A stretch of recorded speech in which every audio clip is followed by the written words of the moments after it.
영화가 너무 완벽한 탓에 고철덩어리는 물론이고 바퀴벌레까지 귀여워 보이게 만든 오늘의 비하인드 스토리, 영화 월리입니다.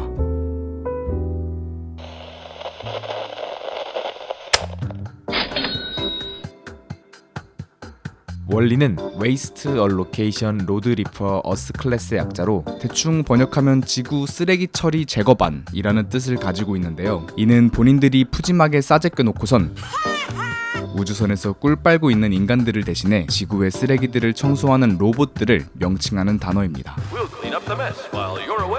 미니 오븐 마냥 네모난 형태의 동체 내부가 비어있는 월리들은 단순히 쓰레기들을 압축시키는 기능뿐만 아니라 양 눈 사이에서 발사되는 레이저 커팅 기술에 태양열 충전 기술, 번개를 직격으로 맞아도 토르 번개 맞고 완충된 아이언맨처럼 배터리가 충전되는 쏠쏠함, 심지어 신빙 기계에게 맞고 날아가도 끄떡없는 내구도까지 갖추고 있는 가성비 끝판왕 기계라고 할 수 있는데요. 이 중 700년간의 세월 끝에 홀로 남게 된 주인공, 마지막 원리는 62,675호로 특이하게 다른 원리들과는 다르게 감정을 가지고 있어서 단순 공포나 기쁨 같은 감정뿐만 아니라 직장인들 마냥 월요병을 탄다거나 일할 때 억텐을 위해 노동요를 듣는 등 상당히 인간적인 모습을 보여주고 있죠. 사실 월리라는 이름의 모티브 자체는 월터 일라이어스 디즈니, 즉 월트 디즈니에게 따온 것으로 발음상으로는 월리라고 읽게 되는데,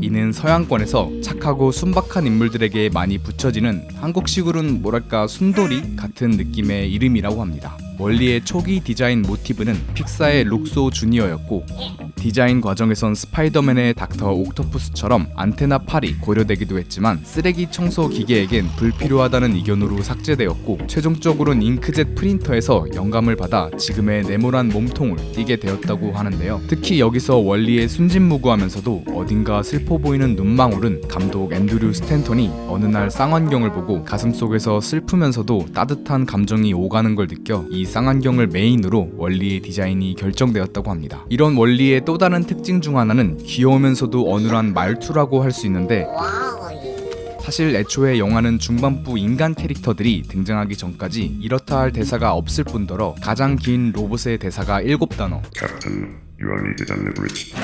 다음으로 가장 긴 대사가 3단어인 영화 초중반까진 딱히 대사랄 게 없는 사실상 무성 영화라고 해도 과언이 아닌데요. 이런 탓에 픽사에서는 약 1년 반 동안 점심시간에 전부 모여 찰리 채플린과 버스터 키턴의 무성 영화들을 전부 시청하며 월리의 이야기를 대사 없이 시각적으로 풀어나가는데 심혈을 기울였다고 합니다.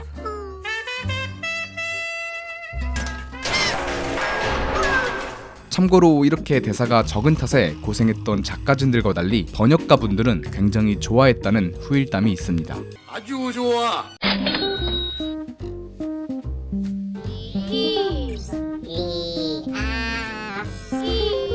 비록 영화 속에선 이브보단 이바라고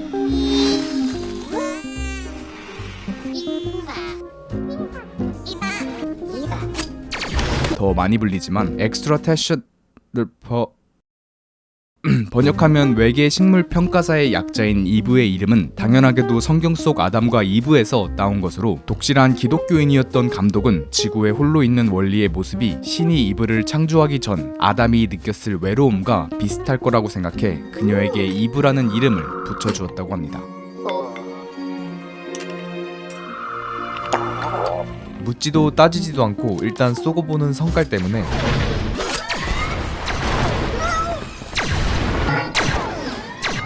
얼핏 보면 전투용 로봇 같지만 식물 탐색 임무를 맡고 지구에 내려온 로봇으로 폐허가 된 지구에 희망의 씨앗이라고 할 수 있는 식물을 엑시엄호에 있는 인간들에게 전달해주는 중요한 역할을 하고 있는데요. 사실 이 역시 성경과 관련이 깊은데, 제작 과정에서 픽사의 직원 중 한 명이 이브의 디자인을 보고 마치 흰 비둘기 같다는 말을 했고, 이에 감독은 성경 속 노아의 방주에서 흰 비둘기가 올리브 나뭇가지를 물고 와 인류에게 희망의 메시지를 전달해 주었다는 것이 떠올라 기존의 이야기를 뒤엎고 지금의 스토리로 변경했다고 합니다. We can go back home for the first time. 이브의 디자인에 숨겨진 비밀은 이뿐만이 아닌데요. 핸드폰으로 치면 원리가 아무리 세월이 흘러도 부서지지 않는 좀비폰, 갤럭시 S2 같다면 반대로 깔끔한 화이트 색상의 매끈한 디자인을 자랑하는 이브는 누가 봐도 애플 팬들의 소장 욕구를 폭파시키는 아이폰 같은 느낌인데요. 재밌는 건 이브는 실제로 애플 기기들을 모델로 만들었으며 애플 디자인 팀의 수장 조너선 아이브에게 디자인 검수까지 받은 진짜로 가슴팍에 애플 로고를 달아놔도 전혀 이상할 게 없는 로봇이죠.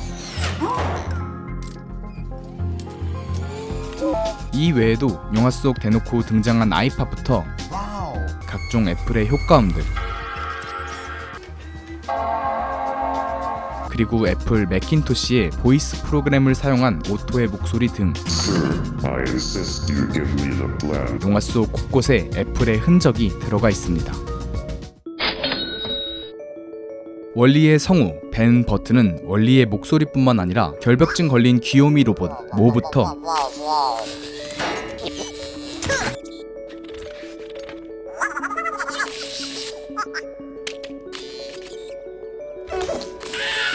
커플들이 우주에서 꽁냥거릴 때 묵묵히 일한 참 솔로 버니까지 대부분의 로봇 목소리를 연기했는데요. 사실 벤 버튼은 애초에 스타워즈 R2D2의 성우이자 스타워즈의 음향 효과를 총 담당한 SF 음향 효과의 대가로 영화 속 월리의 눈썹 움직임은 니콘 카메라 셔터 소리로, 월리가 달리는 소리는 청소기 소리와 코 푸는 소리를 합성해서, 할이 점프하는 소리는 너구리 울음소리를 빨리 감기 하는 등 영화 속 모든 음향 효과를 담당하며 당시로선 신기록인 총 2,500가지의 음향 효과를 만들어냈다고 합니다.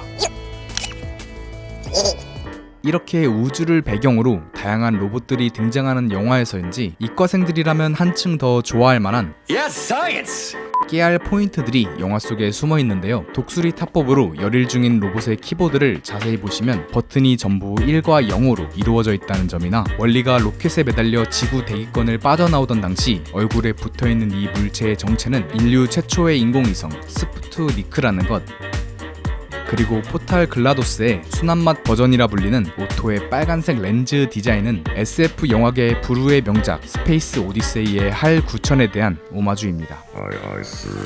이 외에도 이브가 쓰레기장에서 깨어났을 때 이브의 몸에 붙어있는 쥐는 마우스라는 픽사식 아재 개그까지 그냥 웃고 넘어가 오빠야. 소소한 꿀잼 포인트들이 가득하죠.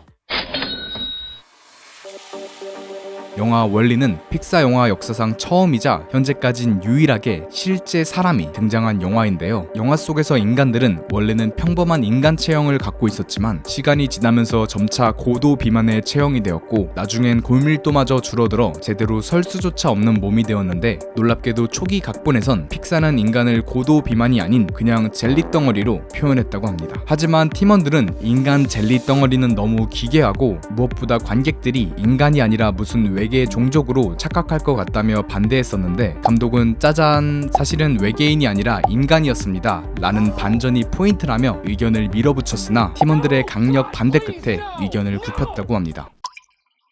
사실 이것 외에도 정말 많은 스토리 변경과 수십 번의 컨셉 변경, 픽사인 걸 감안해도 압도적으로 많은 삭제신들이 있는데, 이는 2008년에 개봉했던 월리가 무려 1994년부터 이야기 나왔던 작품이었기 때문인데요. 당시 픽사는 토이스토리 1편을 거의 완성했었고, 차기작 후보 영화들이 다름 아닌 몬스터 주식회사, 벅스라이프, 니모를 찾아서, 그리고 월리였는데, 안타깝게도 월리는 밀리고 밀리다 니모를 찾아서 이후에 본격적으로 프로젝트가 굴러갔다고 합니다.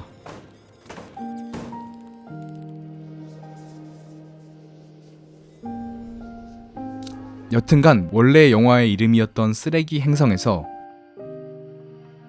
지금의 월리가 탄생하기까지 정말 수많은 우여곡절이 있었지만, 아무도 없는 쓰레기 행성 속에 홀로 남겨진 기계를 다룬다는 스토리 라인만큼은 늘 고정되어 있었다고 하네요.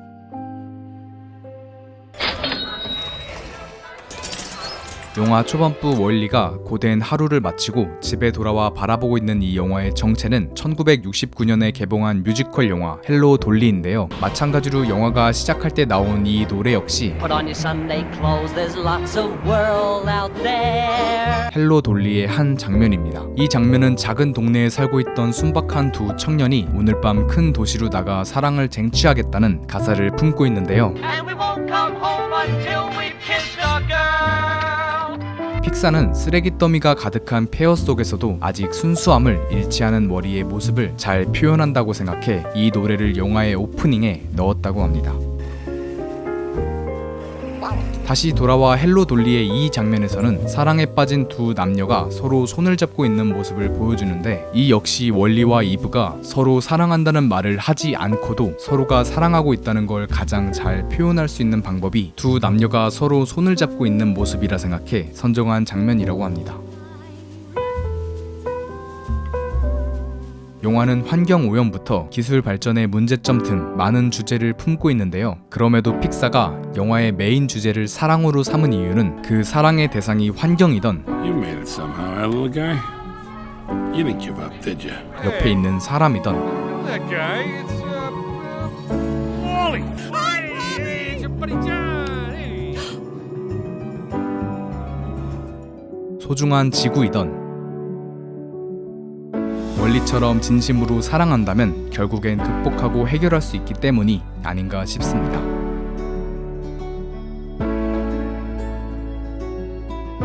오늘의 비하인드 스토리 영화 월리였습니다.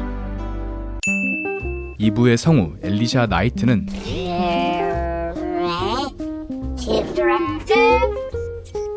Classified. 전문 성우도 배우도 아닌 평범한 픽사 직원입니다. 당시 배우를 캐스팅하기 전에 엘리샤가 간호금을 해놓았는데 예상외로 너무 찰떡이라 성우로 발탁되었습니다. 짧게 지나가서 많이들 놓치는 장면인데 마지막 월리의 기억이 되돌아온 이유는 단순히 우연이 아니라 이때 저장된 백업 데이터가 이 순간 다시 백업된 것입니다. 아이언맨에선 토니가 월리의 말장난으로 Let's do this. Dummy. 자신의 로봇을 더미, 즉 바보라고 이름 붙여주었습니다. For lack of a better option, dummy is still on fire safety. If you douse me again and I'm not on fire, I'm donating you to City College. 영화의 엔딩 크레딧엔 엑시언보의 인간들과 로봇들이 폐허가 된 지구를 다시 재건하는 모습이 나오고 있습니다. 재밌는 건 인류 문명이 발전할 때마다 이를 표현한 그림체 역시 벽화에서 사파로, 유화에서 인상파로, 최종적으로는 애니메이션 도트로 그려내며 인류의 문화도 동시에 발전하고 있는 걸 그려내고 있습니다. 선장이 모형 엑시엄호로 앤디 마냥 장난감 놀이를 하고 있을 때 지구본을 자세히 보시면 엑시엄호를 동아프리카에 착륙시키는데 이는 오스트렐라피테쿠스, 즉 인류 문명이 처음 번성한 곳입니다. 모는 귀엽습니다.